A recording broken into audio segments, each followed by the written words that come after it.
स्वागत है आप सबका स्पोर्ट्स बीट इंडिया पे और मैं हूं आपका होस्ट अश्विनी। आज हमें दिल्ली के जवाहरलाल नेहरू यूनिवर्सिटी में और यहां होने वाला है जेएनयू ओलंपिक्स खेलो इंडिया के द्वारा इन कोलैबोरेशन विद एबीवीपी। आइए हम इसको और अच्छे से कवर करते हैं। तो आइए जानते हैं कि इस जेएनयू ओलंपिक्स में कौन कौन से गेम्स होने वाले हैं। तो इसके गेम्स कुछ इस प्रकार हैं: volleyball, basketball, tug of war, kho kho, athletics, kabaddi और इसके अलावा एक स्पेशल गेम जो कि है ट्रेजर हंट, जो काफ़ी इंटरेस्टिंग होता है। दिमाग और शरीर दोनों का इस्तेमाल होता है। इसके अलावा इंडोर गेम्स जैसे कि carrom board, badminton, table tennis और चेस होने वाला है। जो हमारे दिव्यांगजन हैं उनके लिए अलग से स्पोर्ट्स की व्यवस्था की गई है जहाँ वो चेस और गेम्स खेलेंगे।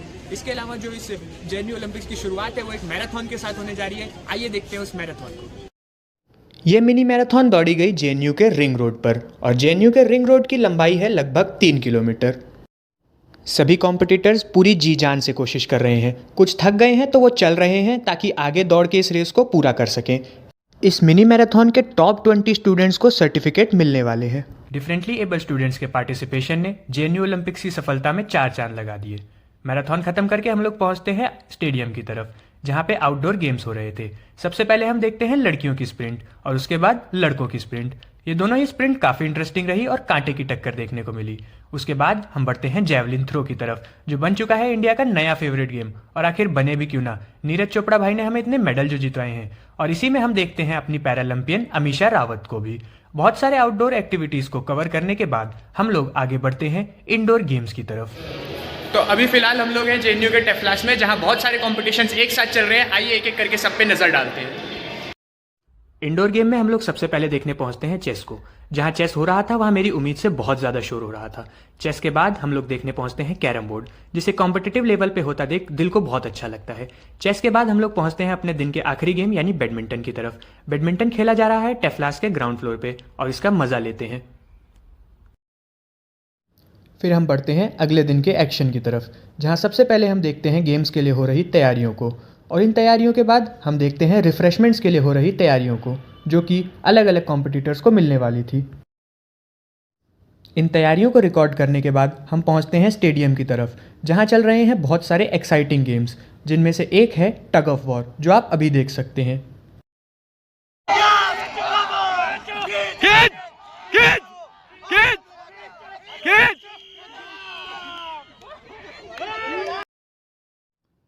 थोड़े से कबड्डी के एक्शन का मजा लेने के बाद हम बढ़ते हैं इंडोर कॉम्प्लेक्स में इंडोर गेम्स की तरफ जहां पे चल रहा था टेबल टेनिस। एक बहुत ही एक्साइटिंग गेम के बाद हम बढ़ते हैं एक बहुत ही स्पेशल गेम की तरफ जो कि था ब्लाइंड स्टूडेंट्स के लिए होने वाला चेस, जिसमें ब्लाइंड स्टूडेंट्स ने बड़ी संख्या में हिस्सा लिया। फिर हम जाते हैं वॉलीबॉल देखने। वॉलीबॉल का मैच देखने वॉलीबॉल कोर्ट के बाहर यहाँ पे वॉलीबॉल का फाइनल हो रहा है, आप लोग देख सकते हैं। और यहाँ पे बहुत ज़्यादा शोर भी हो रहा है तो शायद मेरी आवाज़ ठीक से ना आ पाए। और चलिए मैच को देखते हैं।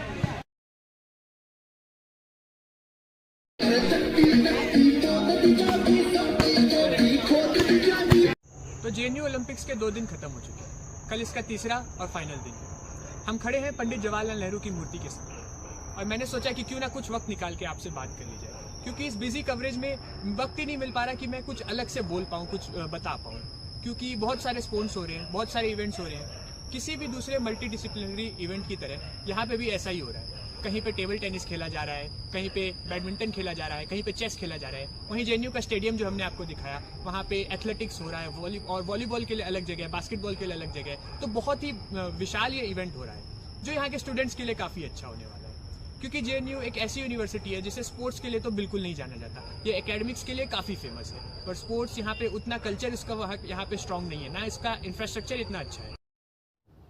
आप लोगों को फालतू का ज्ञान देने के बाद और बहुत सारा फुटेज खाने के बाद हम बढ़ते हैं फाइनल डे ऑफ एक्शन की तरफ जो कि होने वाला है हमारा most exciting day of action.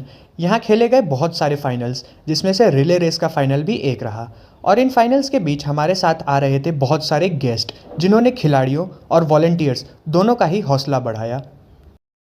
इन सभी टूर्नामेंट्स के बीच स्टूडेंट्स में सबसे ज़्यादा एक्साइटमेंट थी ट्रेजर हंट की, जिसके लिए बहुत ज़्यादा हाइप बन रहा था। यहाँ सबसे ज़्यादा स्टूडेंट्स ने हिस्सा लिया और आप देख सकते हैं यहाँ पे बनाए जा रहे हैं ट्रेजर हंट के क्लूज़। तो अब है जेएनयू ओलंपिक्स का तीसरा और आखिरी दिन और होने जा रहा है आखिरी इवेंट जिसे हम कहेंगे ट्रेजर हंट।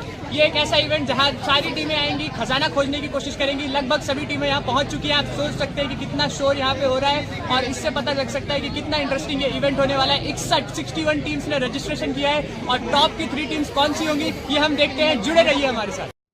ट्रेजर हंट में सबसे पहले हो रहा है एलिमिनेशन राउंड, जहां सभी टीम्स को दिए गए हैं 20 क्वेश्चन। जो सबसे ज़्यादा क्वेश्चंस को सही करेगा उन टॉप 8 टीम्स को सेकंड राउंड के लिए सिलेक्ट कर लिया जाएगा। देखिए किस तरह से सभी कॉम्पिटिटर्स इसे सॉल्व करने में लगे हुए हैं। यहाँ सभी लोग अपने आंसर्स को जमा करने के लिए आए हैं और आप देख सकते हैं किस तरह हौच पौच की सिचुएशन क्रिएट हो गई है। टॉप 8 टीम्स का फैसला हो चुका है और यहाँ उन्हें दिए जाएंगे ऐसे क्लूज़ जिससे उन्हें यूनिवर्सिटी कैंपस की अलग अलग जगह जाना है, जहाँ उन्हें मिलेंगे नए क्लूज़ और फाइनल डेस्टिनेशन पे पहुँचने वाली पहली 3 टीम्स होंगी हमारी विनर। और जो रूल्स मैं आपको समझा रहा हूँ यहाँ ये मैडम इन स्टूडेंट्स को समझाने में लगी हैं। और क्लूज़ के मिलते ही सभी टीम्स के बीच एक भगदड़ सी मच गई। जितनी तेज़ी से टीम्स गईं उतनी ही तेज़ी से वापस भी आईं और हमें मिल गए हमारे विनर्स। सभी खेलों के विनर का इंतजार कर रही थी एक चमचमाती ट्रॉफी जो उन्हें मिली रेसलर योगेश्वर दत्त जी के हाथों से। इन गेम्स में 1400 से भी ज़्यादा स्टूडेंट्स ने हिस्सा लिया और लगभग 120 वॉलंटियर्स ने दिन रात मेहनत करके इन्हें पॉसिबल बनाया।